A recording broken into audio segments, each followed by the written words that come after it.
மெய்ப்பயனே கை பொருளே விலையறியாமணியே. ஐயா சொன்னார், நான் பொருளை கொடுத்து வசப்படுத்துவேன், எந்த விதத்திலேயாவது உங்களை நான் வசப்படுத்துவேன், கடைசி முடியாத நேரத்தில் தெண்டன்கேந்து வசப்படுத்துவேன். அப்படின்னா உங்க காலில் விழுந்தாலும் உங்களை நான் கொண்டுட்டு வந்துடுவேன் சன்மார்க்கத்துக்கு, உன்னை நான் சாவ விட மாட்டேன். உண்மைதானே? அப்போ ராமலிங்க சுவாமிகளே சாதாரண மனிதனுடைய காலில் விழுங்கிற போது இந்த நாய் அதை விட கேவலமாச்சே. அதனால்தான் தங்களுடைய பாதத்தில எல்லாம் விழுந்து நீங்களே இறந்து போக கூடாது, 6 அறிவுக்கு மேலே 7வது அறிவை செயல்படுத்துங்க. அகவல்ல இருக்கு 9வது அறிவு, 10வது அறிவு, 11 அந்த லெவல் தான் அகவல்ல இருக்கு. அதெல்லாம் நீங்க செயல்படுத்துங்க. நீங்க நலமோட வாழ வேண்டும் என்ற ஒரு எண்ணத்தினாலே உங்களுடைய பாத மலர்களை எல்லாம் அடியவனும் வணங்குகின்றேன் என்று கூறுகின்றேன். ஜெயங்கொண்டத்தில் ஒரு அடியவர்கள் இந்த மாதிரி ஒரு சபை வச்சு நடத்திட்டு இருக்காங்க. பெரிய லெவல்ல சாதாரணமாக நடத்தினவங்க தான். இன்னைக்கு இந்த ஊரே சன்மார்க்கம் ஆயிடுச்சு, பெரிய ஊர். அந்த ஊரில் உள்ள மக்கள் அனைவருமே சன்மார்க்கம் ஆயிட்டாங்க. இன்னும் கொஞ்சம் தான் இருக்கு. வாரியங்காவல் அந்த ஊர் பேரு, அது வடலூராக மாறும் அந்த அளவுக்கு வச்சாச்சு. அந்த ஜெயங்கொண்டத்தில் ஒரு இந்த மாதிரி பையன், ஒரு பையன் அவனுக்கு நாளை காலையில் 10ஆம் வகுப்பு அரசு தேர்வு நடைபெற போகுது. அவன் என்ன பண்றான், இன்று தஞ்சாவூர்ல கிடக்கிறவன்ட்ட போன் பண்ணி, ஐயா நான் நாளைக்கு எனக்கு 10வது அரசாங்க பரீட்சை நான் எழுத போறேன், எனக்கு நல்ல மார்க்கு கிடைக்கணும், நீ ஜாக்கிரதை பண்ணிக்க, நல்ல மார்க்கு கிடைக்கணும், நான் என்னுடைய போட்டோ பேப்பர்ல வரணும், இது முடியுமா அப்படின்னு கேட்கிறான். ஆனால் அவன் ராமலிங்கத்திடம் அதிக அன்பு கொண்டவன், சிறுவன் சிறுவன் தானே என்று அலட்சியமாக எண்ணிவிட்டார்கள் குடும்பத்தார்கள். அவன் அடிவன்ட்ட போன் போடுறான். அப்ப சொன்னேன், நான் அதுக்கு என்ன செய்வது என்று கேட்டான். நீ நீ நல்ல மார்க் எடுப்ப, உன் என்ன நிறைவேறும், உன்னுடைய போட்டோ பேப்பர்ல வரும், எல்லாம் நிறைவேறும், அடியவன் சொன்னது மாதிரி செய்யி அப்படின்னு. என்ன என்று கேட்கும் பொழுது, இத்தனைக்கும் போன்ல தான் சொல்லியிருக்கேன். பரீட்சை ஹாலில் உள்ள வந்தோடனே பரீட்சை பேப்பர் கொடுப்பாங்க. மனசுக்குள்ள அருட்பெருஞ்சோதி அருட்பெருஞ்சோதி தனிப்பெருங்கருணை அருட்பெருஞ்சோதி என்ற இந்த பேப்பரை மனசுக்குள்ள வச்சுட்டு வாங்க.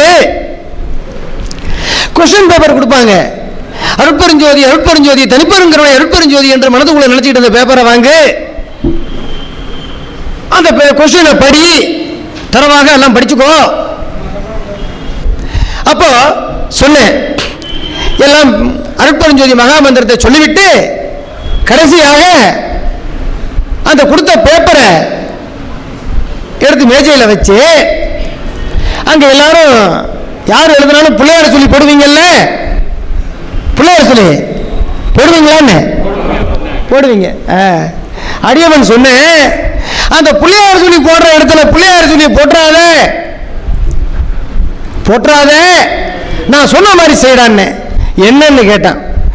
அந்த பேப்பரை எடுத்துக்கிறது, இது கரெக்டாக அந்த மேஜையில் வச்சுட்டு ஒரு பேனாவை எடுத்து அருட்பெருஞ்சோதி அருட்பெருஞ்சோதி தனிப்பெருங்கருணை அருட்பெருஞ்சோதி எல்லாமே மனசுல தான். வாய் விட்டு சொன்னீங்கன்னா பக்கத்தில் உள்ள கேள்வி பின்னிடுவான் உன்னை, இதை பைத்தியம் பேசுறான். அந்த பேனாவை கிளட்டும் போகும்போதும் அருட்பெருஞ்சோதி அருட்பெருஞ்சோதி தனிப்பெருங்கருணை அருட்பெருஞ்சோதி என்று கிளட்டி கரெக்டாக வச்சுட்டு, அந்த பேனா எந்த இடத்துல பிள்ளையார் சொல்லி போடணுமோ அந்த இடத்துல சும்மா அந்த பேனாவில் அருட்பெருஞ்சோதி அவயம், அவ்வளவுதான். அந்த பிள்ளையார் சொல்லி போடுற இடத்துல அருட்பெருஞ்சோதி அவயம்னு சொல்லி இந்த பேனாவில் தொடுங்க போதும். ஒரு புள்ளி வச்சிருங்க, அதுக்காக பெரிய புள்ளி ரவுண்டெல்லாம் இருக்க வேண்டாம். அருட்பெருஞ்சோதி அவயம் என்று அந்த புள்ளியை வச்சு எழுது, உனக்கு எல்லாம் செயல்கூடும் என்ன ஆணை அம்பலத்தை அப்படின்னு. இந்த ஐயா அதே போன்று எழுதணும். அவன் மட்டுமல்ல, நிறைய பேர் அந்த மாதிரி ஆயிருக்காங்க. எழுதணும். அவன் சரியா படிக்காதவன், என்ன சிறுபிள்ளை அல்லவா, வாலிபமான வயசு வரக்கூடிய பருவம் அல்லவா, 10வது படிக்கிற பையன் இல்லை. அதனால இளங்கன்று பயமறியாது அந்த வாழ்க்கையில் இருக்கான் அவன். அவன் அதே போல அந்த பள்ளிக்கூடத்தில் போய் அருட்பெருஞ்சோதி அபயம் என்று புள்ளி வச்சுட்டு பிள்ளையார் சொல்லி போடாம வச்சுட்டு, ஏன்னா அவன் வீட்டு குடும்பம் சிவனடியார் குடும்பம். சிவனடியார்லாம் அடிக்க வந்துடுவான் பிள்ளையார் சொல்லி போடாத என்ன. இந்த அருட்பெருஞ்சோதி அபயம் சொல்லி வச்சுட்டு நீ எழுதுறான்னு அதே மாதிரி அருட்பெருஞ்சோதி அபயத்தை சொல்லிட்டு எழுதுனாங்க. ஐயா 480 மார்க் எடுத்து இவனுடைய போட்டோ வந்து பேப்பர்ல வந்துருச்சு. பள்ளிக்கூடத்திலே முதல்வன் என்று வந்து விட்டது. இது அருட்பெருஞ்சோதி மீது சத்தியம், இந்த ஜோதி மீது சத்தியமாக சொல்லுகின்றேன். எப்ப தெரியுமில்லப்பா இருந்து சொல்லுங்க உண்மை என்று ஆதாரத்தோடு எடுத்து கொடுத்தாலும் உங்க மன செம்மப்படும். அல்லாவிடில் கேள்வி கேட்டுக்கொண்டே சிந்தையில் துன்பொழி சிவம் பெருக என தொழில் 5ஐயும் எனக்கரும் அருட்பெருஞ்சோதி. முதல்ல சிந்தையில துன்பத்தை ஒழிச்சு விடணும், அப்பதான் அங்க சிவம் பெருகும். அல்லாவிடில் மருள் தான் பெருகும்.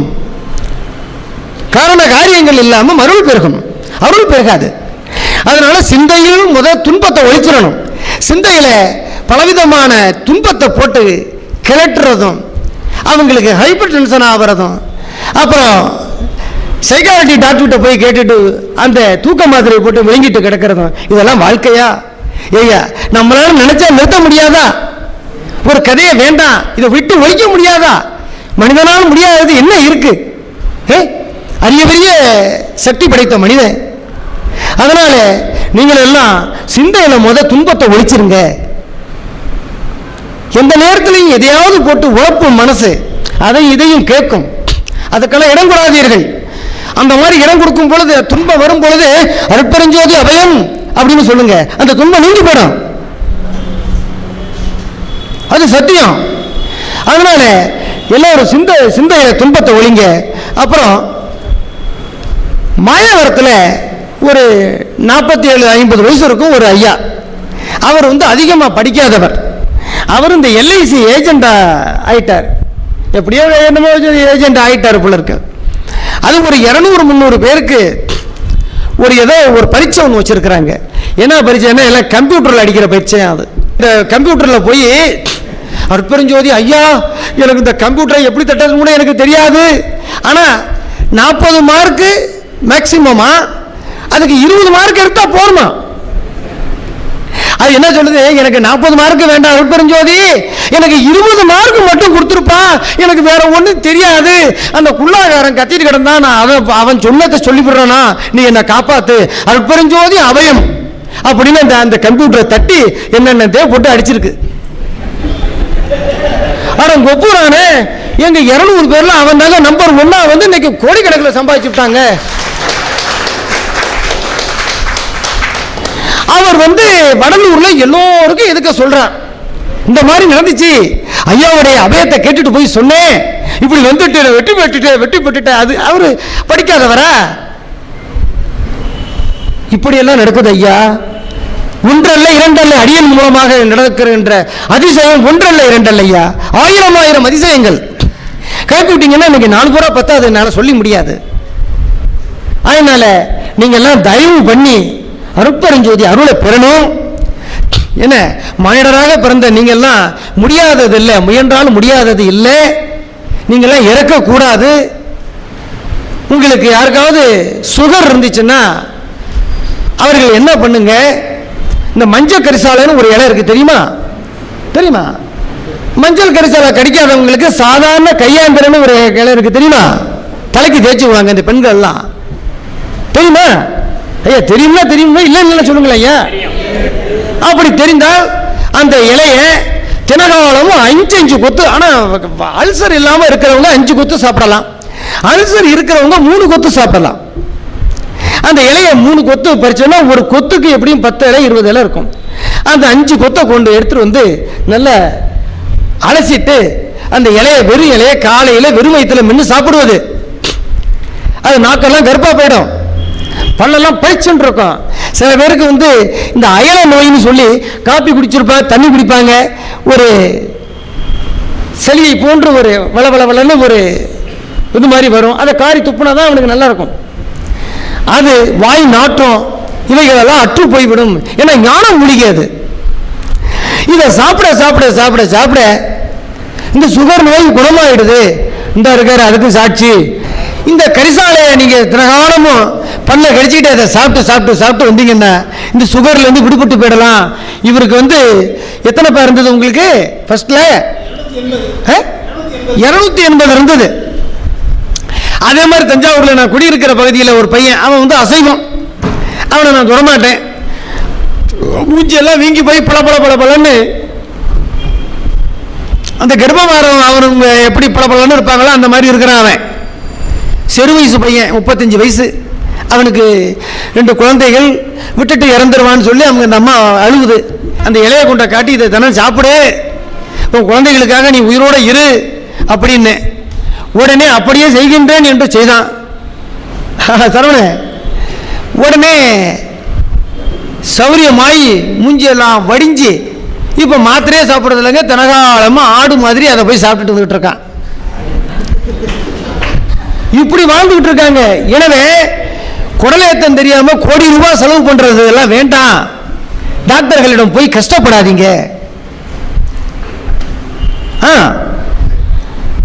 தனக்கு வரும் துன்பம், தன் பிள்ளைக்கு வந்த துன்பம், மனைவிக்கு வந்த துன்பத்தை இன்னும் ராமலிங்க சுவாமியை வேண்டுமே எனக்கு இப்படி இருக்குதுன்னு சொல்லி எண்ணாதீர்கள். நீங்க வேற, உங்க மனைவி ஆன்மா அது வேற. நீங்க வேற, உங்க மகனுடைய ஆன்மா அது வேற. உங்க ரத்த சம்பந்தப்பட்ட உடலா இருக்கலாம், ஆன்மா வேறு ஒருவன். முற்பிறவியில் அவன் வேற எங்கேயாவது பிறந்திருப்பான். அவன் செய்த நல்லது கெட்டது, நீங்க செய்த நல்லது கெட்டது, இது ரெண்டும் ஒண்ணு கலக்கும் போது அவன் உங்க வீட்டுக்கு வந்துருவான். இறந்தவரை கொண்டு போய் புதைச்சிருவாங்க. புதைக்கணும், எரிச்சிடாதீங்க, புதைக்கணும். புதைக்கும் பொழுது அந்த ஆன்மா 2ஆம் நாள் இல்லாத 3ஆம் நாள் அதை விட்டு கிளம்பிடும். அதனாலதான் சரி, எங்க பார்த்தாலும் பிணத்தை புதைச்சிட்டு ஒரு குச்சியை ஊடி வச்சுட்டு வருவாங்க, பார்த்திருக்கீங்களா? ஏன் ஐயா அது சொல்லுங்களேன். ஏன்னா அந்த ஆன்மா தடைபடாது அந்த இடுக்கு வழியா போவதற்காக அந்த குச்சியை ஊனி வச்சுட்டு வர்றது. இவன் அதை நினைக்க மாட்டான். அந்த குச்சியை ஊனி அதுக்கு ஒரு மாலையை போட்டுட்டு இவன் வருவான். சிந்திப்பது இல்லை. அதான் ஐயா சொல்லுவாரு, பிணத்தை எடுக்கும் போது அரட்டுகின்றீர் உலகீர், நீர் ஏன் அதை நினைக்க மாட்டேங்கிற, நீ ஏண்டா சாகாத வரத்தை பெற மாட்டேங்கிற அறிவு கட்டவனேன்னு ஐயா கேட்பார். செத்து போயிருமா அந்த பிணத்தை வச்சுக்கிட்டு இந்த பாவி 4 பேர் இங்க நின்றுக்குவான், ஒருத்தன் உடல்ல சாத்திக்குவான், 2 பேர் தண்ணி போட்டிருப்பான். இங்க நிக்காத, அவனை இந்த பையா கொண்டான், இவனை அந்த பக்கம் கொண்டான், இவனை இந்த கைய பிரட்டி பிறங்கையால் அவனை யாரு பெத்தவனுக்கு என்ன தேய்க்கிறதுக்கு பீச்ச கையால புறங்கையால தேடாம்பா. என்ன வேதனை. அதெல்லாம் மூட நம்பிக்கை, ஒன்றும் பண்ண வேண்டியதில்லை. செத்தவனை வச்சுட்டு இவன் அரட்டுன்னு அரட்டுவான். ஆனா இவன் சாகாத நிலையை அடைஞ்சானா இல்லை, 3ஆவது நாள் இவன் ஏதாவது ஒழிச்சிட்டு அவன் சாவுவான். ஆகவே அது மாதிரி இரவாத நிலையை அடைதல் வேண்டும். இது நம்மளால முடியாதது இல்லை. இப்ப நீங்க எழுதுறவங்க அந்த மாதிரி அருட்பெருஞ்சோதி அபயம் அந்த புள்ளியை வச்சுட்டு எழுதுங்க, இல்லைன்னா சிந்திச்சு பாருங்க. நீங்க பத்திரம் எழுதினாலும் சரி, அதுல எந்த இதெல்லாம் போட வேண்டாம். ஏன்னா ராமலிங்க பெருமான உறுதி, அதாவதுங்க யாரா இருந்தாலும் உண்டென்று தெய்வம் ஒன்றென்று, யாரா இருந்தாலும் ஒரு நிலையில வரணும். அப்பதான் ஒரு நிலைப்படும் மனதும், அப்பதான் செம்மைப்படும். இது அது என்னாத என்னுடைய அதுவாய் ஆட்சிக்கு உரியவன் ஆட்சியும் உடைத்தாய். இங்க போய் பிள்ளையார கும்பிடுவான், அடுத்தது ஒரு ஆஞ்சநேயர் இருக்கும், அங்க 2 கொட்டு கொட்டிக்குவான், அங்க ஒரு பிள்ளை உங்க ஒரு அம்மன் இருக்கும், அங்க போய் ஒரு துணூர் எடுத்து வச்சுக்கிட்டு வருவான். எனவே மனம் அலைபாய்ந்து கொண்டே இருக்கும். எந்த தெய்வத்தையும் முழுசாக தன்னுள் இறக்க முடியாது.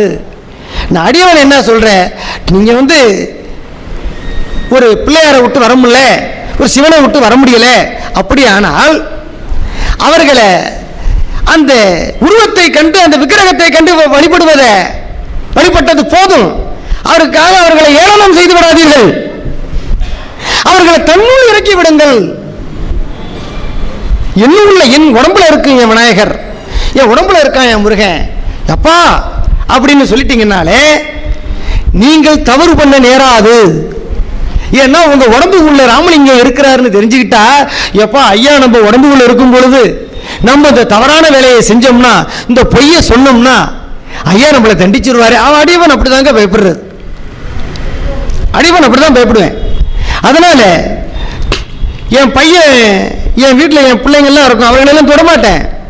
அவர்கள்லாம் என்னை தொடமாட்டேங்கிறானே, என் பொண்ணு வந்து என் மடியில் வந்து உட்காரும், அதை என் நினைப்பமான கெஞ்சி அனுப்புவேன். என்ன பண்றது, என்னுடைய நிலைப்பாடு வேற நிலைப்பாடா போயிடுச்சு. அவர்கள்லாம் என்னை வந்து அப்பா என்று அழைக்கின்றார்கள், வந்து என் மடியில் உட்கார்றாங்க. என்னுடைய நிலைப்பாடு அவர்கள் யாரோ நான் யாரோன்னு இருக்கு. என்ன பண்ண முடியும்? அதை சொன்னாலும் ஏற்றுக்கல. அப்புறம் இந்த மாதிரி சத்துக்கு சாரம் என் வீட்டில் நடக்கும். இது போன்ற அரியவர்கள், அரிய நிலையில் உள்ளவர்கள் அங்கே வருவார்கள். அப்போ என் வீட்டில் சத்துக்கு சாரம் நடக்கும் பொழுது என் பிள்ளைகள் கேட்டு கேட்டு கேட்டு இப்போ என்ன இந்த துன்பத்திலேருந்து விலக்கியிருக்காங்க. அதட்டு போனால் பாடாப்படுத்துவாங்க. அதனால் உங்களுக்கு பிறந்த மகன் உங்களுக்கு சொன்னத்தை கேட்கலன்னா, நான் பெற்றது சொன்னத்தை கேட்கலன்னு சொல்லி வருத்தப்படாதீர்கள். ஆன்மா அது வேறு. உடல் வேணா உங்கள் ரத்த சம்பந்தப்பட்டதாக இருக்கலாம், ஆன்மா வேறு. அந்த அதே போல் ஒரு ஞான நிலையில் உள்ளவங்க இறந்த பிறகு பேக்கும் நிலை ஒரு நிலை இருக்கு. என்னன்னு கேட்டிங்கன்னா, சாதாரண மனிதர்கள் இறந்தால் அவர்கள் ஆன்மா ஒரு கடுகை எடுக்கிறோம், அதை 1,00,000 பீஸா போடுறோம். அப்போ கண்ணால் பார்க்க முடியுமா அதை? அப்போ அது போன்ற பீஸை தான் அப்துல் கலாம் ஒரு ஞானி எங்க ஒரு கண்ணுக்கு தெரியாத அணுவை 2ஆ பிளந்து அது எந்த நேரத்தில் அதை வெடிக்க செய்யணுங்கிறத வெடிக்க செய்து ஒரு காலம் இருக்கு. அந்த காலத்தில் வந்து எந்த கோள்களும் செயல்படாத ஒரு நேரம். அந்த நேரத்தை இவர் தெரிஞ்சுக்கிட்டு அந்த நேரத்தில் வெடிச்சு அமெரிக்காக்காரர்கள் எல்லாம் ஆட்டத்தில் விட்டுட்டார். அவன் வெடிச்சு பார்க்கறான், வெடிக்க மாட்டேங்குது. அந்த நேரத்தில் எப்படா இவனுக்கு இதை தெரியும்? ஏன்? தமிழ்நாட்டில் பிறந்தவன் தென்னாடுடைய சிவனையை போற்றி எந்நாட்டவருக்கும் இறைவா போற்றி, தென்னாட்டில் பிறந்த தமிழன்.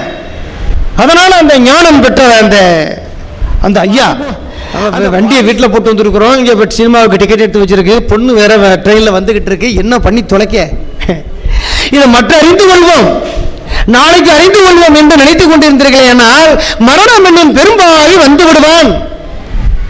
அவன் அப்துல் கலாமுக்கு சொல்லி, எப்பா எல்லாமே பண்ணிட்டேன், இதெல்லாம் இந்த அணுவெல்லாம் பிளந்துட்ட, உனக்கு ஞான அறிவு இருக்கு, உடம்ப விட்டுறாத அப்பா, அதற்கு இன்னென்ன வழிகள் இருக்கு, அது ஒன்றும் நீங்க வந்துருங்க ஐயா அப்படின்னு சொல்லுவதற்காக பர்மிஷன் வாங்குவதற்கு ஒருத்தருக்கு அனுப்பியிருக்கேன். அவன் போனவன் நேரா போய் பர்மிஷன் வாங்கினா வாங்கியிருக்கலாமா, அவன்கிட்ட ஈஸியா. இவன் போய் அங்க 16 கிணறுலையும் தண்ணி எடுத்து ஊத்திக்கிட்டு அங்க ராமநாத சுவாமியை கும்பிட்டு இவன் பாவி வருவதற்குள் இங்கிருந்து செய்தி வந்துட்டு டெத்துன்னு. அதே அப்துல் கலாமை வாழ வச்சிருக்கலாம், அப்துல் கலாமை மரணத்திலிருந்து தவிர்த்திருக்கலாம், இது நிச்சயமா முடியும். ஆனால் சொல்வதற்கு எனக்கு டைம் பத்தல, இன்னும் நிறைய கதை இருக்கு. கங்கவழி இந்த ஐயாவுக்கு இவர் வந்து ஒரு பூமி வாங்கி அதில் வந்து போர் போடுறாருங்க. ஒரு 100 அடி போயிட்டு அவர் அடியன்ட்ட ஆசீர்வாதம் வாங்கிட்டு போடுவதற்காக முயற்சி பண்ணியிருக்கிறாரு. அதற்கு வாய்ப்பு இல்லை. உடனே அவர்களுடைய வற்புறுத்தலின் காரணமாக போட்டார். 100 அடி போயிட்டு 100 அடி போனோடனே இவர் தஞ்சாவூரில் இருக்க அடியவனை கூப்பிட்டு, ஐயா 100 அடி போயிடுச்சு, இன்னும் தண்ணி வரல அண்ணா, அவங்க வந்து இன்னும் 300 அடி போல போகணும்னு சொல்லி சொல்றாங்க, என்னடா அந்த அளவுக்கு காசு வசதி இல்லை, நான் என்ன செய்வேன் ஐயா அப்படிங்கிறார். உடனே எங்கெங்கிருந்து உயிர் ஏது ஏது வேண்டினும் அங்கங்கு இருந்தவர்கள் அருட்பெருஞ்சோதி என்று எண்ணி அதற்கான இந்த அருட்பெருஞ்சோதி மகாமந்திரத்தை அவர் காதில் ஓதி எல்லாம் சொல்லி, எப்பா நீ இப்ப எங்கப்பா இருக்க அப்படின்னு கேட்டேன். நான் வீட்டில் இருக்கேன் அப்படின்னார். உடனே புறப்பட்டு நீ இந்த போர்கிட்ட போ, அங்க அதிசயம் நடக்கும். என்னப்பா நடந்தது சொல்லுங்க. ஐயா என் பேர் அங்கமுத்துங்கய்யா, நான் கெங்கவழியிலேருந்து வந்திருக்கிறேன். ஐயா கோயிலுக்கு 3 வருஷமாக போயிட்டுருக்கிறேன். நான் அதான் ஒரு இடம் ஒன்று வாங்கியிருக்கிறேன், அதெல்லாம் போர் போடலான்ட்டு வந்து போர் போட்டாங்க, 100 அடி ஓடி இருக்குது, ஆனால் தண்ணி வரல. ஐயாட்ட ஃபோன் பண்ணி பேசினேன். ஐயா வந்து இந்த மாதிரி அங்கேருந்தே சொன்னாங்க, நீங்கள் போர் போகிற இடத்துக்கு போப்பா, தண்ணி கண்டிப்பாக மாறுதல் கிடைக்கும் அப்படின்னு சொன்னாங்க. அதே மாதிரி நான் போனேன். தண்ணி 180 அடி ஓடி வச்சிங்க. 180 திருப்பி அடுத்த லாடு மாட்டின உடனே தண்ணி நிறைய வந்துச்சுங்க. ரொம்ப சந்தோஷமாக இருந்தது. எல்லோரும் வந்து ஆச்சரியமாக பார்த்தாங்க. இந்த இடத்துலேருந்து ஒரு 50 அடி தள்ளி 550 அடி போட்டிருக்காங்க. ஆனால் 1.5 இன்ச்சு தண்ணி தான், 1 இன்ச்சு தண்ணி தான் வந்துருக்குது. நான் வந்து என்னில் போர் 270 அடிக்கு 250 அடிக்கு மேலே போட முடியாதுன்ட்டாங்க. தண்ணி 4 இன்ச்சு தண்ணி வந்துச்சுங்க. நல்லா தண்ணிங்க, நல்லா ரொம்ப ஆச்சரியமாக வந்து பார்த்துட்டு போனாங்க. எல்லாம் நடந்தது எல்லாமே ஐயா மூலியமாக தாங்க, ஐயா கருணையாக தான் நடந்துச்சுங்க. பிரார்த்தனை எழுத சொன்னீங்க இல்லைங்க, அது உங்களோட வைப்ரேஷனா என்னன்னு தெரியல. என்னால் எழுதவே முடியல. ஒரு அழுத்தம், ஒரு ஃபீலிங் என்னால் அப்படியே ஒரு நிமிஷம் என்னால் எதுவும் பண்ண முடியல. இப்போ இவ்வளோ நல்லா கேட்டுட்டு இருந்தவன் என்னால் நான் இந்த இடத்துல இருக்கேனா அப்படிங்கிறதே உணர முடியல. ரொம்ப எனக்கு அந்த ஃபீலிங் நல்லா இருந்ததுங்க.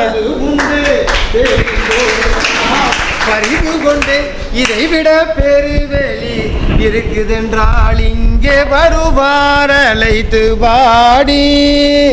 இந்த அம்மாவுக்கு அந்த மனப்பூர்வமா இந்த சிறியவன் பேசிய பேச்சை கேட்டு மனம் லயித்து விட்டார்கள், சிந்தை கழித்து விட்டார்கள்.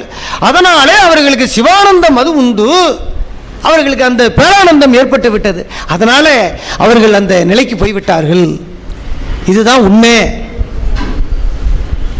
இப்போ கோவிலுக்கு போறீங்க, கோவில்ல யார் அங்கே கற்பூரம் காட்டி 90 கொடுக்குறா? அவனுக்கு பேர் என்ன? பூசாரி. இன்னும் அர்ச்சகர், அப்புறம் அந்தனர். கட்டடிக்குது அந்தனர். அந்தனர் என்ற சொல்லுக்கு பொருள் என்ன? அந்தனர் என்ற சொல்லுக்கு இச்சை இல்லாதவன் என்று பெயர். அந்தனா இச்சை இல்லாதவன். பார்ப்பனன் என்று சொன்னால் இறைவனை பார்த்தவன் பேரு பார்ப்பனன். பாராவதி எல்லாம் பார்ப்பனன் வச்சுக்கிட்டு ஒரே உடம்பெல்லாம் வேர்வ நாத்தம் பொங்க நிற்பவனுக்கு பார்ப்பனன் பெயர் அல்ல. உங்களை கண்டா யாரும் கோச்சிக்காதீங்க, என்ன நடக்கிறது? பிராமணர்கள் யாரும் இருந்தால் கோச்சிக்காதீங்க. இப்போ கோவிலுக்கு போனால் இந்த ஐயா இருக்கிறாரு, இவர் மீசை நிச்சயமாக வாட்ட சடமாக இருக்கிறாரு. சரி, எங்கேருந்து வரும்பொழுதே பார்க்கிறது. ஐயா வர்றாரு, பையுள்ள வச்சு உடனே எடுத்துட்டாருன்னா சில்லறை காசை எடுத்துட்டாருன்னு ஒரு 90 அள்ளி அப்படி தூக்கி போட்டுடுறது. செத்த நிரடுனாருன்னா ஏதோ நோட்டை நிரடுறாருன்னு சொல்லி 2 பிரசாதம் அதை இதை கொடுத்து, இன்னும் பெரிய நோட்டாக இருந்துச்சுன்னா உடனே பரிவட்டம் கட்டி அவர்களுக்கு எல்லாம் செய்கிறது. எதுவும் உருப்படாது. இச்சை இல்லாத நிலையில் இருக்கணும். அதனாலதான் அந்த காலத்து கோவில்களுக்கு அந்த காலத்தில் போகும் பொழுது அங்க போய் சாமி கும்பிடும் பொழுது, எப்பா எனக்கு மனம் ரொம்ப துயரமா இருந்தது. ஐயா இவைகள்லாம் புரியுதா? துயரமா இருந்தது, கோவிலுக்கு போனேன், அந்த ஐயா 90 பூசி விட்டாரு, எப்பா துன்பம் எல்லாம் தொலைஞ்சிச்சரா. காரணம் என்ன? அவன் இச்சை இல்லாத நிலைமையில இருந்தவன் அவன் பூசனானா அங்க வெற்றி பெறும். ஆள்பாதி ஆடபாதி, அருள்பாதி ஆள்பாதி. கோவில்கள் அருள் குவிந்து கிடக்கும், அதை எடுத்து கொடுக்கிறவன் யாரு? இச்சை இல்லாதவன் ஆள்பாதி. இவன் தன்னுடைய செயல்படுத்தணும்ல அந்த அருளை. அப்படி செயல்படுத்தினால்தான் அது முடியும். அவனுக்கு பேர் தான் அந்தணன். இச்சை இல்லாத நிலை, ஆசை இல்லாத நிலை. அவர்கள் கையால எது செய்தாலும் அது வெற்றி பெறும். பரிந்து உள் உணர்ந்த நிலை. அந்த பரிந்து உள் உணர்ந்து அதில் லயிச்சு போயிட்டோம்னா எல்லாம் டான் டான் டான் டான் டான் நடக்கும். போகும்போதே வரும்போதே இது நடக்குமா? ஐயோ, நம்ம வந்து காலங்காட்டியும் பிள்ளையார் கோயிலை கும்பிடுவோம், இன்னைக்கு பிள்ளையார் கோயிலை கும்பிடல, அந்த தொப்பிக்கார பைய சொன்னான்னு அருப்பறிஞ்செய்தி சொல்லிட்டு கிளம்புறமே, இது நடக்குமா நடக்காதா என்று சிந்தையை கலங்க விட்டீர்கள். அதனால கலங்கியே போயிடும். ஆகா, தொப்பிக்காரன் பல பேரை உண்மையை சொல்லிவிட்டான், சத்தியம் பண்றான், விளக்குல சத்தியம் பண்றான், அந்த பைய சொன்னதை அப்படியே செய்வோம். பரிந்து உள் உணர்ந்து செய்யுங்கள். இந்த தாயாருக்கு கிடைத்தது போன்று நிச்சயம் கிடைக்கும், நிச்சயம் கிடைக்கும். சிந்தை கழிச்சுட்டா அந்த அந்த அமுதம் ஊற்றெடுத்து ஓடி நிரம்பிட, உடலெல்லாம் ஊற்றெடுத்து ஓடி நிரம்பிட, உண்ணுதல் உயர்த்திட, ஒளிமுகம் மலர்ந்திட, தன்னுயிர் சாந்தம் ததும்பிடும். இப்ப ஐயா சொன்னார்கள், ஏதோ ஒரு பளிச்சென்று இருக்கு முகம் என்று சொன்னார்கள். இந்த குளிக்காதவனை பார்த்துட்டே பளிச்சுன்னு இருக்குங்கிறாரு. இன்னும் 4 வேளை குளிச்சுட்டு வந்து ஜப்பாதெல்லாம் போட்டுட்டு வந்தா என்ன சொல்லுவாரோ தெரியல. அதுபோல அதனால இதுல இறையருளை பேசும் பொழுது ஏதோ ஒரு நேரம், ஒரு தடவை 2 தடவை விகடமா பேசலாம், பண்ணலாம், போய்க்கலாம். அதனால இது இறைவனுடைய நிலையை அறிந்து பரிந்து உள் உணர்ந்து அதில் செயலாகி அப்படித்தான் பேசுதல் வேண்டும். மற்றவர்களுக்காக நாம தன்னை இழத்தல் வேண்டும். இந்த நாட்டுக்காக தன்னை இழந்தார் காந்தி. இந்த நாட்டுக்காக தன்னை இழந்தது அந்த ஒரு அம்மா தில்லையாடி வள்ளியம்மை. இந்த நாட்டுக்காக தன்னை இழந்தான் கொடிக்காத்த குமரன். இந்த நாட்டுக்காக தன்னை இழந்தவர்கள் நிறைய இருக்காங்க. அதனால நம்ம சுதந்திரம் வாங்கணும். ஒன்று, ஒரு குடும்பத்தில் 5-6 பேர் அண்ணன் தம்பி இருப்பாங்க. ஒரு குடும்பத்தில் ஒரு 5-6 பெண்கள் இருக்கும். வறுமையின் காரணத்தினாலே கட்டி கொடுக்க முடியாம 3 பொண்ணுக்கு கல்யாணம் ஆகிருக்கும், தலை பொண்ணுக்கு கல்யாணம் ஆகிருக்காது. வயசாயிட்டு, எப்பா நீ எனக்கு வேணாப்பா, மற்ற பிள்ளைங்களை கட்டி கொடுப்பா. அப்ப இந்த பெரிய பொண்ணு என்ன பண்ணும்? இறைவனே கதி என்று எண்ணி உழைப்பு அந்த குடும்பத்துக்கு உழைக்கும், வேலை செய்யும். இறைவன்பால் அதிக அன்பு கொண்டு அது செய்யக்கூடிய வேலைகள் எல்லாம் உடனே வெற்றியாகும். அவன் ஒரு பொருள் அவன் வீட்டுக்கு வந்துச்சுன்னா அந்த நல்லோர் ஒருவர் உணரே அவர் பொருட்டு எல்லோருக்கும் பெய்யுமல. அந்த குடும்பத்தில் உள்ள அந்த பொண்ணு மனம் உருகி இறை வழிபாட்டில் இருக்க குடும்பம் மேலேறிக்கிட்டே வரும். ஆனால் மேலேறிட்டு வந்த பிறகு இவங்கெல்லாம் உழைச்சி சொல்லிடுவாங்க கீழே, அது வேற. அதுபோல 4 பேர் அண்ணன் தம்பி இருக்கிறவன் ஒருத்தன் குடும்பத்துக்காக தன்னை தியாகம் பண்ணிடுவான். இல்லை எல்லாரும் நல்லா இருக்கட்டும் போ, என் உழைப்பு. அப்போ அவன் தன்னை தியாகம் பண்ணி உழைக்கவும் செய்வான். எல்லோரும் நல்லா இருக்கணுங்கிற நல்ல எண்ணமும். ஏன்னா அவன் தான் எதையுமே அனுபவிக்காதவனாச்சே, அவன் தன்னை இழந்துடுறான். அப்ப அவன் கையால ஒரு 90 பூசனாக்க நல்லா இருக்கு. அப்ப என்ன சொல்றாங்க தெருவில், எப்பா அந்த வீட்டில் அந்த பெரிய அந்த பையன் இருப்பாரு, கல்யாணம் ஆகாத பையன், அவன்கிட்ட போய் இந்த பிள்ளைக்கு 90 பூசி அழைச்சிட்டு வா, நல்லா இருக்கும். அவன் 90 பூசுவா, நல்லா இருக்கும். அவன் தொட்டா நல்லா இருக்கும். காரணம் என்ன? அவன் பிரம்மச்சாரி. அந்த ரத்தங்கள் எல்லாம் உள் இருகிட சுக்கிலம் உரைத்திடை ஒரு திரள் ஆயிட, புறத்திடை பந்தித்து ஒரு திரள் ஆயிடும். அவனுக்கு அந்த பிரம்மச்சாரிக்கு சுக்கிலம் ஒரு திரள் ஆயிடும், ரத்தம் உள் இருகிடும், சுக்கிலம் உறைந்து பந்தித்து ஒரு திரள் ஆயிடும். அவனுக்கு பேர் தான் சுப்பிரமணி. அவன் உள்ளதான் சுப்பிரமணி இருக்கும். இவன் கருங்கல்ல சுப்பிரமணியனை அடிச்சு வச்சுட்டு 7 சுரம் சுத்தி வருவான். அங்கே படிக்காது. சுப்பிரமணி எங்க இருக்கு? இந்த பிரம்மச்சாரி கிட்ட இருக்கு சுப்பிரமணி. அது என்ன சுப்பிரமணி என்றால் என்ன? அந்த விந்தானது தன்னுடைய நெற்றிக்கு சேரும். நெற்றிக்கு அந்த ஒளியும் அந்த உயிரெண்ணும் நிலைப்பாடும் ஒன்று சேரும். அதுக்கு தான் சமகதி. எல்லாரும் சமாதிங்கிற பேரே தமிழ்ல அகராதியில கிடையவே கிடையாது. சமகதி தான். அந்த சமகதி நிலைக்கு வந்துடும். அவனுக்கு பேரின்பம் பிறக்கும். அதுக்கு பேர் தான் சுப்பிரமணி. 3 பட்டைகளாக இருக்கும். அதிலே கீழே 6 பட்டை வடிவம் ஒன்று இருக்கும். அதுக்கு தான் சண்முகம் என்று பெயர். சுப்பிரமணி என்று அதுக்கு தான் பேரு. அவன் சிறந்து விளங்குவான் குடும்பத்தில். இவன் கேட்பான், என்னடா உன் கூட தானடா அவனும் பிறந்தான், அவன் இந்த மாதிரி தெய்வம் மாதிரி இருக்கான்டா, அவன் எது பூசினாலும் நல்லா இருக்கு, அவன் கையால் இன்னைக்கு இதை கொடுத்து வாங்கிட்டு போறான், இன்னைக்கு எல்லாமே நல்லா இருக்கு, எனக்கு நல்லபடியாக ரிஜிஸ்டர் ஆச்சு, எல்லாமே பண்ணுதுரா அப்படின்பான். இப்படி வாழ்ந்து கொண்டே இருக்கும். அவன் ஒரு காலத்தில் மரணமடைய நேரம். அவனை கொண்டு போய் வச்சு புதைச்சிருவான். புதைச்சிட்டு அவனை வணங்கிக்கிட்டே வருவான். யாரும் இந்த குடும்பத்தில் இப்படி வணங்கி கொண்டே வரும்பொழுது என்ன ஆயிடும்? அதுவே அவனுக்கு குலதெய்வமாக மாறிடும். யார் வீட்டுக்கும் குலதெய்வம்னு மேலே இருந்து பொத்துக்கிட்டு குதிச்சது குலதெய்வம் அல்ல. தன் குடும்பத்தில் மூதாதையர்கள் பல தலைமுறைக்கு முன்னாடி அந்த மாதிரி ஒருத்தர் இருந்திருப்பான். அவன் இறந்த பிறகு அவனை வச்சு கும்பிட்டுக்கிட்டு அவன் என்ன சாப்பிட்டானோ, அவன் சாராயம் குடிச்சானோ ஒரு பாட்டில் சாராயம் கொண்டு வச்சிருப்பான். அவன் உளுந்து களி தின்னானா ஒரு கப்பு உளுந்து களி கொண்டு வச்சிருப்பான் அவனுக்கு. அவன் உரப்படை தின்னானா உரப்படை கொண்டு போய் வச்சு அவனை காம்பி கும்பிடுவான். நம்ம ஐயாவுக்கு உரப்படை வச்சு தான் பிடிக்குமா அப்படின்னு. அப்போ குலதெய்வம் எங்கேருந்து வந்துச்சு? இந்த மனிதன்டேருந்து வந்தது தான். ஆனால் சிறுதெய்வ நிலை, வரையறுக்கப்பட்ட நிலை, அவர்களால் ஓரளவு தான் முடியும். ஆணை பெண்ணாக்குவதும் பெண்ணை ஆணாக்குவதும் இறந்தவனை எழுப்புறதும் அவர்களால் முடியாது. அது ராமலிங்கத்தால தான் முடியும். இது சத்தியம்.